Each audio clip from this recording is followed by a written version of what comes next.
Assalamualaikum warahmatullahi wabarakatuh. Nama saya Rayana Rasenerdi.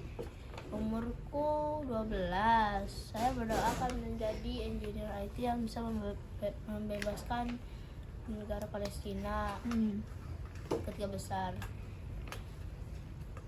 Hari ini saya akan menceritakan tentang perbedaan generasi Quran zaman sekarang dengan yang dulu. Abdullah bin Mas'ud pernah berkata, kami ini masyarakat yang susah menghafalkan Al-Quran, tapi kami dimudahkan oleh Allah untuk mengamalkannya. Dan generasi yang akan datang setelah kami akan mudah kali menghafalkan Al-Quran, tapi sangat susah untuk mengamalkannya. Nah, itu kalau sudah hafal Al-Quran, dan kita mau ngapain sama itu? Itu pertanyaan penting bagi kita semua. Setelah menghafal Al-Quran, kita mau ngapain dengannya? Kita mau ngapain gitu? Dari Al-Jumu'ah ayat kedua, Walladzi ba'atsa fil ummiyina rasulan minhum yatslu 'alaihim ayatihi wa yuzakkihim wa yu'allimuhul kitaba wal hikmata wa in kanu min qablu lafi dhalalin mubin. Baca ayat-ayat Allah itu bukan arti baca yang biasa, yang baca dari buku, dari aplikasi, tapi yang baca ya kalau kita sekarang itu bacanya dari buku, mushaf, aplikasi. Tapi kalau dulu itu kan nggak ada. Kalau dulu itu dihafal. Waktu di kekhalifahan Utsman aja baru ada 5 atau 6 mushaf. Yang kedua, yang artinya wa yuzakkihim, mensucikan hati. Jadi kalau hati kita itu nggak suci, Al-Quran itu nggak akan masuk ke hati kita. Kita nggak bisa mengamalkannya. Contohnya kayak ada orang menghafal Al-Quran, tapi dia itu tidak mengerjakannya karena hatinya itu tidak bersih, tidak suci. Ada satu cerita ajaib. Rasulullah dan sahabatnya itu pulang setelah jihad. Nah, dan itu istirahat di sebuah lembah. Rasulullah setelah itu meminta 2 orang, Abbad bin Bishr dan Ammar bin Yasir, untuk menjaga mereka saat malam. Mereka berdua bersepakat untuk menjaga bergantian. Jadi yang pertama itu giliran Abbad ini. Abbad berpikir untuk mengisi malamnya, yang soalnya malamnya itu sepi itu, dengan ibadah. Dia sholat. Ternyata itu ada musuh mengintai. Karena musuhnya lihat ada orang muslim sholat, dia panahi. Terus nancep deh ke tubuh Abbad. Sama Abbad itu dicabut, lalu lanjutkan sholatnya. Terus dipanahi lagi, terus dicabut lagi, gitu terus sampai dia selesai sholat. Terus lalu dia bangunkan Ammar. Dia pun terkejut. Badannya muncrat darah di mana-mana, keluar darah di mana-mana. Terus ditanya, kenapa nggak bangunin dari tadi? Terus apa bilang, sesungguhnya aku tidak suka memotong kenikmatan saya dengan Al-Quran. Jadi dia itu mensucikan hati itu seperti mengagumi Al-Quran, mencintai Al-Quran, pokoknya menikmati itu. Jadi kalau ada ada masalah, minta solusinya ke Al-Quran. Kalau nggak ngerti, itu tanya ke Al-Quran. Ada masalah di dunia, masalah keluarga, masalah apa aja, tanya ke Al-Quran. Seperti kayak jadi dokter. Terus kan dokter biasanya kesehatan kan banyak masalahnya, cari Al-Quran. Nah ada nih gitu pada saat Umar itu ke Mekah. Nah pemimpin Mekahnya itu menjemput Umar. Lalu Umar tanya, siapa yang memimpin? Lalu si pemimpin Mekah itu menjawab, Ibnu Abzah.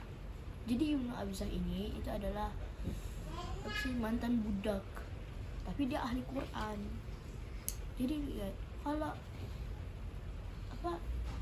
Al-Quran itu masih bisa membantu. Nah kan muslim sekarang saat ini kan lagi susah lagi gitu, karena itu nggak ada Al-Quran, susah Al-Quran. Jadi bukti kebangkitan satu adalah Al-Quran salah satunya. Biasanya kalau orang menghafal Quran itu biasanya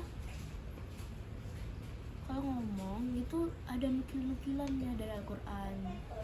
Tapi kok sekarang ini ada banyak orang yang menghafal Quran tapi ngomong-ngomongnya gitu. Ada banyak contoh orang-orang yang sangat memasuki ke dalam Al-Quran, seperti Al-Khawarizmi, penemu Al-Jabr, bapak matematika. Dia itu mempunyai buku Tadribul Muqabalah. Dia itu penemu matematika, penemu Al-Jabr. Dia itu yang bantu membuat nomor Latin yang sekarang ini, yang 0, 1, 0, 1, 2, 3, 4, 5, 6, 7, 8, 9. Itu kan nomornya itu dibuat dari sudutnya. Nah dan juga satu lagi Al-Khawarizmi itu juga sebenarnya membuat Al-Jabr ini sebenarnya untuk membantu muslimin untuk membayar zakat, untuk seperti berapa, memudahkan beribadah. Ya, untuk memudahkan beribadah. Jadi tujuannya dia nulis buku itu buat itu. Yang bikin robot tadi kenapa? Al-Jazari ini mempunyai buku Al-Hiyal. Jadi di sini buku ini banyak tulisan tentang robot, gimana cara bikinnya tuh. Dan tahu nggak sebenarnya Jazari itu bikin robot itu untuk apa? Untuk membantu seorang pemimpin wudhu. Jadi robot ini untuk mengingatkan sholat, membantu dia wudhu, dan itu dong. Sekarang robot dipakai untuk permainan, untuk penghiburan. Nah, ada satu lagi Ar-Razi. Jadi mereka buat lagi sekali lagi untuk memudahkan beribadah. Iya. Jadi apapun itu kalau berlandaskan Quran di hatinya, maka yang dia buat pasti selalu berhubungan sama Al-Quran, beribadah. dan Islam. Nah, ada satu lagi Ar-Razi, dia itu sebuah dokter ya. Dia itu tujuannya untuk membantu fakir miskin yang sakit, karena kan semua harus dapat ke pengobatan. Nah, dia membuat buku Tibbul Fuqara yang artinya untuk membantu fakir miskin gitu. Jadi dia itu sebenarnya membuat itu untuk membantu orang lain, seperti apa yang dibilang di Al-Quran, harus membantu sama orang lain, seperti dibilang hadis,